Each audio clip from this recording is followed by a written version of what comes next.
at JunieandJackShow.com. Don't forget to subscribe and share. New episode coming up now.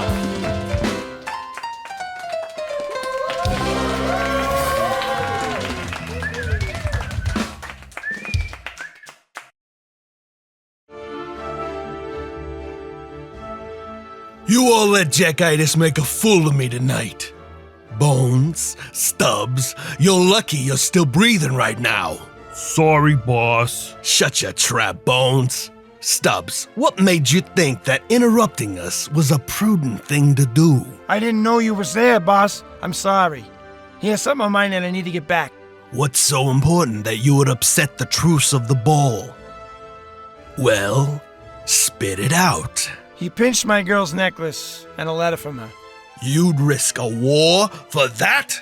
Well, I haven't been able to see her, and Zip it, Stubbs. Both of you beat it. I don't want any nitwittery from the two of you fouling up my plans. Now get lost. I'll ring Shifty if I need you. Boss? Beat it. As for the rest of you, if you want to make this up to me, go find those books. Should we whack the boss? No, not yet. Once I get the books back, though, they're fair game, will or not. And send Stiv to keep an eye on Stubbs. He's up to something, and I want to find out what. Now go. I don't want to see any of you unless you've got those books in your hands. There was no way to get back into the ball, and I had no idea whether or not Stubbs was in there anyway. I couldn't bear to face Jack again, so I spent the night in my office. He knew how important that pocket watch was to me. It was the only thing I had to remember my grandfather by, and he lost it in a card game. And to think I was ready to give him another shot. From now on, he's just another client, and I had to get this case closed. And to do that, I needed to find Stubbs, and I knew just the person to ask. Hey, Flipstick! Back again, Junie? You're starting to be my best customer. Where's the loser? I had to ditch him so I could get some work done. I don't blame you, doll. I heard there was quite the commotion at the ball last night. What'd you hear? Nothing. Sure about that? Well, I wasn't done. Nothing, except that the bum tried to fight all of Fat Johnny's boys, even though there was a truce. He's lucky he didn't get himself shot. You're right about that, but not for the reasons you think. Told you he was no good. He's just a client, Flip, and I want to get this case resolved. If you say so, doll. Where can I find Stubbs? Normally he'd be at the Rainbow Saloon, but it's closed on Sundays.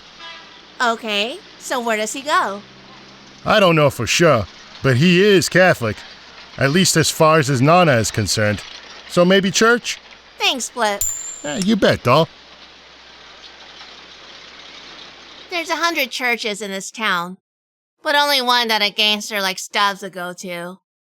St. Peter's in Little Italy. It was the backbone of life for pious Italians, even if its Italian congregation was starting to move away.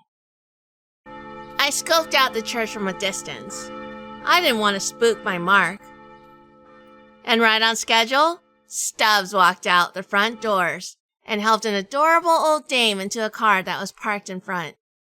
She gave him a kiss on the cheek, and the car took off. Must have been his Nona. I bet she had no idea who he really is. I kept my distance as he wandered down Broadway. He stopped at a greasy joint and grabbed a burger. I might have tried to pinch him there, but it was too crowded. I wanted to speak to him somewhere a little more discreet. I found my chance after he finished his burger. I followed him to a nearby apartment complex, where he entered an apartment just up a flight of stairs and shut the door. Too bad he didn't lock it. Hey, get out of here. Oh, easy now. No quick moves now, Stubbs. My Nana's coming over, and if she sees you here, we're both cooked. You need to get out of here. Well, aren't you just a cute little grandma's boy? Don't worry. I just want to settle our business, and then I'll be on my way. Settle what business? You know what kind of trouble you two got me into last night with the boss? I don't think I have much of a desire to conduct business with either of yous. So you prefer if I sent the necklace and letter off to Fat Johnny? After he sees it, I think that he might take you out of the doghouse and put you in the ground. Necklace? Letter? What are you talking about? Oh, it was very well written. Quite romantic, actually. I just wonder why Margaret wrote it to someone named Tony Bassi instead of Fat Johnny. Now just hold on. That was in a very secure location. How'd you get a hold of it? You were foolish enough to not check your own pockets after you went through the couriers. Huh? You dropped your claim check at Jack's house after you whacked the courier. Sal, I think his name was? Now you ain't got no proof that I'm the one who did Salin. Look, I don't care who did what. All I want is Jack's will to live. And I'm willing to trade you the necklace and letter for it. Then we can agree that our business is complete and we can both be done with Jack-itis. I thought yous two were a thing. Never mind about that. Do we have a deal? Or am I going to have to plug you right here and now and let your Nona find your body? You wouldn't do that. I don't think you know what I'm capable of. It's in a locker in the Greyhound station. Leave the stuff here and I'll give you the key. That sounds like a double cross to me. We both go. Move it. I can't leave. My Nana's coming over. Leave the door unlocked. She can wait. Oh, you're obviously not Italian. You would never have said that. When your Nana's coming over, you wait for her. Toby, where are you? I'm having a heck of a time getting up your stairs. Oh, Tony, you didn't say you were bringing company. You must be his girlfriend, Margaret. Nice to finally meet you. Your girlfriend? Shh. She was just leaving. Nonsense! We've only just met. She needs to stay and eat. I'll make enough for all of us. You're as delightful as I expected, Nona. Tony has told me all about you. I would love to stay, I really would, but I've already agreed to pick up something for Tony and I can't leave everyone waiting. Tony, you're making your girlfriend do chores on a Sunday? Madame, what is this world coming to? You go so we can get to know this girl you've been telling us about. He's absolutely smitten with you, Margaret. Oh, yes, and I him. Now, Tony, dear, be a doll and give me the mailbox key. Nah, wait a minute. Tony, you give her the key this instant. Yes, Nana. Thank you. Would you mind holding on to my necklace as a guarantee for my return? Oh, that's beautiful, Tony. Did you give that to her? No, Nana. It was her grandmother's. I want him to have it as a memento, so he knows that I'm always near his heart. Now, if you'll excuse me, it was lovely meeting you. She's just lovely, Tony. You better propose to that one. She's much classier than the last few girls you've been bringing around. Nana. I've been telling you to settle down with a nice Italian woman for years. They know how to treat men right. But I would be happy to settle for Margaret.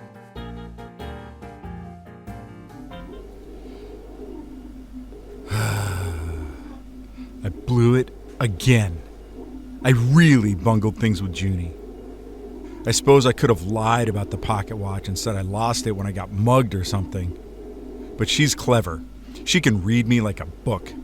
She would have known it was a lie, and that would have made it even worse. I had to get that watch back, even if it cost me everything. It's just that its current owner makes that a very dangerous proposition. Junie's the best thing that ever happened to me, though, and that makes it worth the risk. Junie, you're back! Baby, I'm sorry. Either Junie's just gained 100 pounds, or someone's just broken in. I was betting on the latter. Someone else was here, and no one was going to get the drop on Jack-itis. I hid in the closet, I wished I'd had the sense to have grabbed Stubbs 38.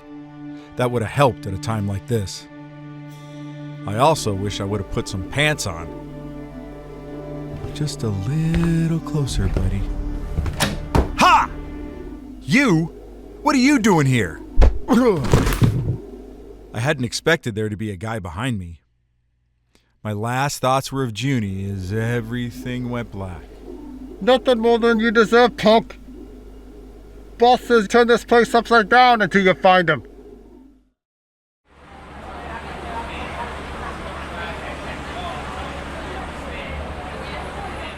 The bus station was conveniently located right next to Union Station. I kept an eye out for Leggy this time, even though there was no reason to expect that he would be here. Fat Johnny already had his talk with us. I wasn't sure what to think about meeting Stubbs' Nona. She was really sweet. It made me feel like he wasn't such a bad guy, but that was dumb. Stubbs killed a guy in cold blood just to get Jack's will to live. But there was something humanizing about meeting someone's family, and I didn't want to think that Stubbs was a human. He was a gangster, and despite how sweet his Nona was, I couldn't forget that he was dangerous. But I hope she never found out who he really is. That would break her heart. The key had a number on it, and it wasn't too difficult to find the locker it belonged to. Inside was a piece of folded paper. It was just your run-of-the-mill stationery that any business might have to keep notes on. I grabbed it and opened it up. Will to lift Jaynis. The bearer of this document with the name specified above is under my protection.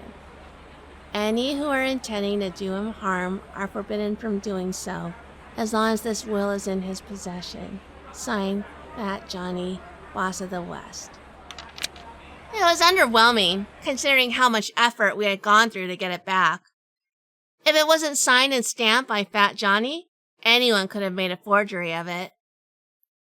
I reached up to close the locker, but then hesitated.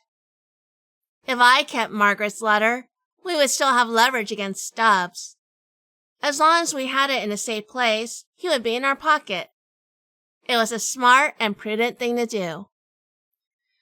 But no, a deal's a deal, and I didn't want to be known as the type of person who would double-cross someone like that. It was bad for business. I put Margaret's letter into the locker and locked it back up.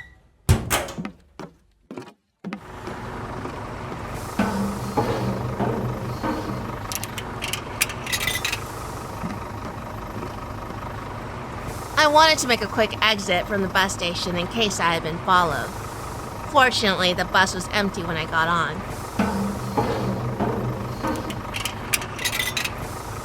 Only one other passenger got on the bus before we took off.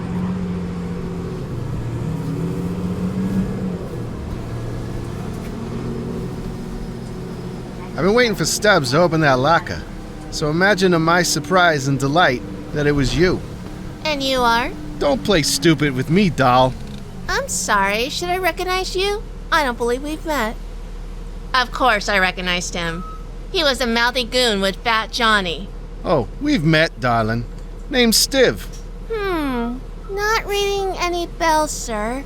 Are you the man who collects my garbage? I was the one you were giving all the lip to last night. Oh, you're the lapdog that didn't know his place. There's a lesson I gotta teach you, and school's in session. You're gonna have to be a lot faster than that, kid. Hi-ya! Ow!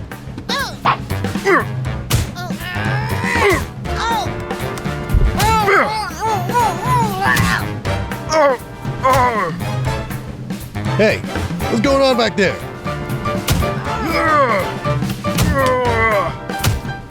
You're stronger than you look. No, I'm not. You're just weaker than a soft little woman. You got a lot of nerve, lady. Knock it off back there. Shut up and drive.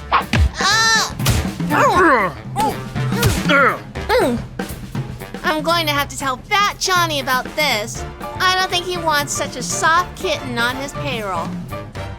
It's gonna be a pleasure to permanently shut that mouth of yours. Hi-ya! Oh, my feet! Told you I'd put you in dentures.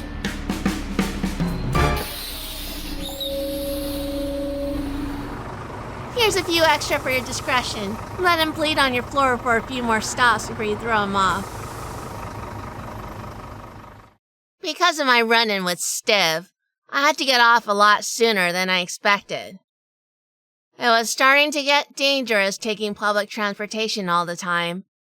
Maybe it was time to get the car fixed up. It hadn't worked since Jack crashed it running from the law. With Jack safe at my place and Stiv out of the picture for now, I didn't have to rush back, so I grabbed a quick lunch before getting a taxi back to my bungalow. Jack, I got your will. Come get it and get the hell out. Jack, where are you? Jack? Jack? Jack, where are you? Tell me you're still here. Oh no. My house was trashed. Everything was turned upside down and thrown out onto the floor. I went all through the house looking for him. I realized nothing was missing except for one thing. Jack. In that moment, I forgot how angry I was with him. I sat down on my bed and tried not to panic. I could only hope that he wasn't here when whoever had done this broke in. Maybe he'd gone back to his place, or come looking for me. But then I saw it. His coat and pants were still on the bed. That only meant one thing. They took him.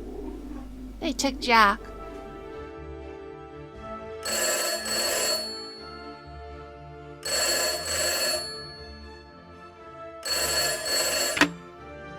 Yeah?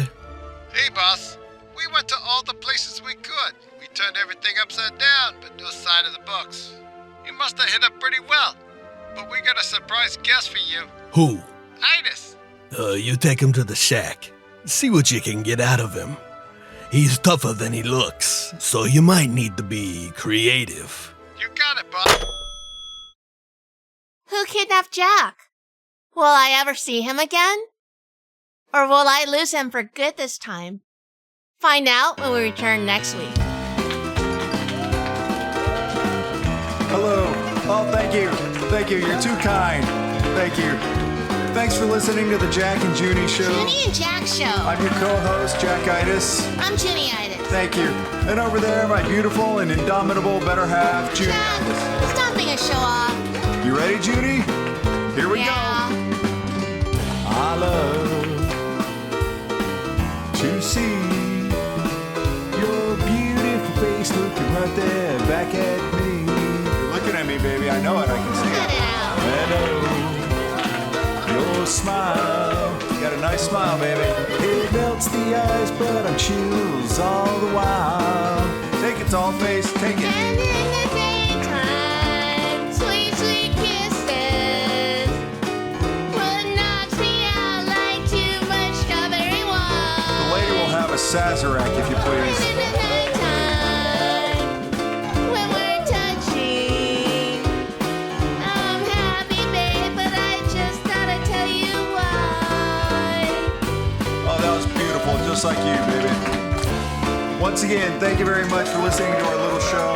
We really appreciate it. Yeah, thank you for listening. Thank you, guys. Thank you. You're the best. Jack, quit gushing. New episode drops next week. Listen in to find out what will happen to us. If I don't kill him first. She doesn't mean that. She doesn't. She always says You that. want She doesn't bet? mean it. Want bet?